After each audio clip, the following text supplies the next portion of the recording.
যে কোনো মুহূর্তেই ঘটে যেতে পারে বড় সড়ো দুর্ঘটনা, কিন্তু তার সত্ত্বেও জীবনের ঝুঁকি নিয়ে জলে ডুবে থাকা সেতু পারাপার করতে হচ্ছে স্কুল পড়ুয়া থেকে স্থানীয় বাসিন্দাদের।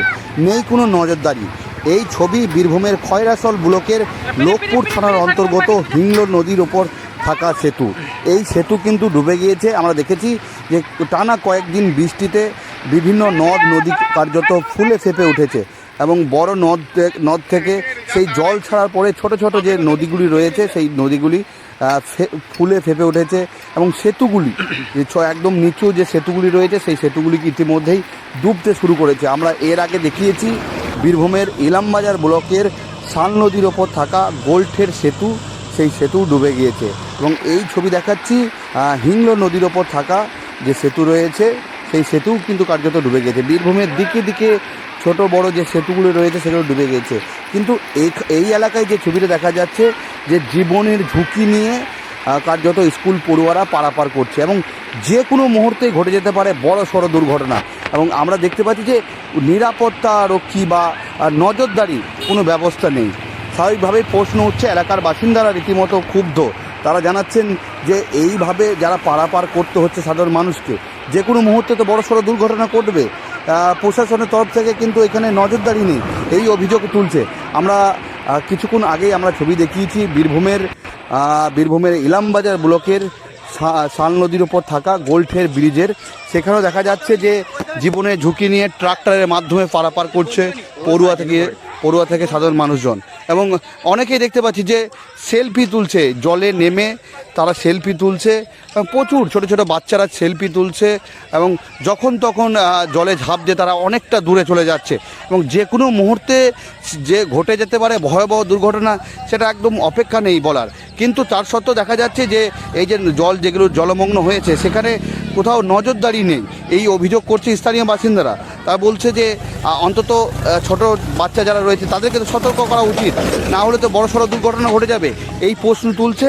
আমরা দেখেছি যে বিগত সময় বিগত যে সরকার ছিল বিজেপির অভিযোগ করেছিলেন বারবার, এখনও তাদের একই অভিযোগ যে সেতুগুলো যেগুলো করা হয়েছে সেতুগুলো একদম নিম্নমানের সেতু, খুব ছোট, হাইটটা খুব ছোট, ফলে একটু জল থাকলেই কিন্তু সেই সেতুগুলো ডুবে যায়।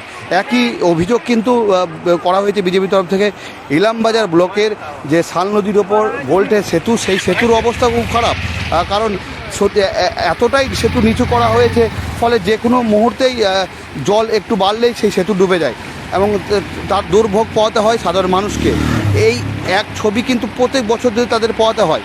বর্ষার সময় একটু জল বাড়লেই বীরভূমের একাধিক সেতু কিন্তু ডুবে যায় এবং সবথেকে চরম সমস্যায় পড়ে এলাকার বাসিন্দারা। যদি আমরা দেখি ইলামবাজার ব্লকের এই যে গোলঠের সেতু, সেখানে পাড়ই এবং ইলামবাজার দুই থানার অন্তর্গত একাধিক গ্রাম রয়েছে। একইভাবে এই যে খয়রাসল ব্লকের যে সেতু রয়েছে হিংলো সেতু, সেখানেও কিন্তু একাধিক গ্রাম রয়েছে। গ্রামের বাসিন্দারা কিন্তু এই সমস্যায় পড়ে, কিন্তু তার সত্ত্বেও তাদেরকে জীবনের ঝুঁকি নিয়ে নিত্যদিনের কাজ এবং স্কুল কলেজ থেকে হাসপাতাল যেতে হয় এভাবেই। বর্ষাকালে তোমাদের যে রাস্তাটা, তোমাদের ব্রিজটার উপরে কী কী সম্মুখীন হতে হয় তোমাদেরকে? বর্ষাকালে আমাদেরকে এইদিকে পরীক্ষার সময় আমরা বেরোতে পারি না, আমাদেরকে ওইদিকে 20 কিলোমিটার ঘুরে ঘুরে যেতে হয়। ওইদিকে পরীক্ষার সময় আমরা কোনো বছরে ফেলও করে যেতে পারি, এই জন্য এটাই আমাদের অসুবিধা হচ্ছে বর্ষাকালে। তোমাদের ব্রিজটার জন্য কী কী উন্নয়ন চাইছো? আমাদের ব্রিজটা যাতে ভালোভাবে উন্নয়ন করে দেয়, বর্ষাকালে আমাদের অসুবিধা হয় সেই জন্য। আমাদের পরীক্ষার সময় বর্ষাকালে ব্রিজটা ভেঙে যায়, আমাদের পরীক্ষা দিতে অসুবিধা হয় যেতে, আমাদের কোনো যেতেও পারি না, ক্যান্সেল হয়। আচ্ছা, তোমার নাম? দিয়া গড়াই। কিসে পড়ো? 7। বর্ষাকালে যে সেতুটা আছে কীভাবে আমরা যাতায়াত করেন একটু বিস্তারিতভাবে বলুন। বর্ষাকালে জল ছাড়ার পরিপ্রেক্ষিতে আমাদের গ্রামের স্কুলের ছেলেরা সাথে পড়তে যায়, এই পরিপ্রেক্ষিতে কেউ পরীক্ষা আর দিতে পারে না। আর একটা বিকল্প রাস্তা আছে যেটা লাভ বেড়ে হয়তো 10 কিলোমিটার থেকে 20 কিলোমিটার আপ ডাউন রাস্তা, ওই দিক দিয়ে খুবই অসুবিধা হয় বর্ষাকালে। এই রাস্তাটা যদি ভালো করে হয়, এই রোডটা হয়ে এই এলাকার লোক এই বড় অঞ্চলের লোক সব যাতায়াত এই রাস্তা দিয়ে যাতায়াত করে। হ্যাঁ, গার্জিয়ানরা ওদিকে নদীতে পার করে দিয়ে যেতে হয়, কম জল থাকলে পার করে দিয়ে যায়।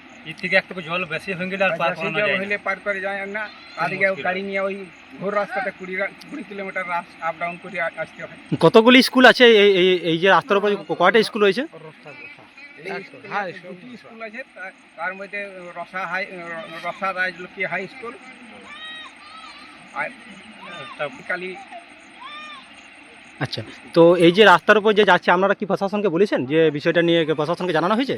হ্যাঁ, প্রশাসনকে প্রশাসনকে জানানো। জানানো হয়েছে, স্কুল মাস্টারকে জানানো হয়েছে। আচ্ছা, স্কুল মাস্টার বলেছে প্রশাসনকে বলোগা, প্রশাসন বলছে ক্লিয়ার ডিপার্টমেন্টকে বলোগা। হুম। এসেগুলি গল্প। ততদিন থেকে বর্ষাতে আমরা বহুত যাতায়াত করতে কষ্ট পাওয়া যায়, সেই স্কুলের ছেলে মেয়ের দিক দিকে ওই ধারে 2 বিঘে জমিও আছে, পড়ে থাকে, তো পেরিপার করতে অসুবিধা হয়। বর্ষাতে গেট ছেড়ে দিলে কোনো মতেই পেরানো যায় না, আচ্ছা, খুবই কষ্টের ওপর ছেলে মেয়েকে স্কুল যাতায়াত করতে হয়। বর্ষাকালে ছেলে মেয়েকে স্কুল বন্ধ করতে হয়। আচ্ছা। আপনার নাম? হিরালাল দাস।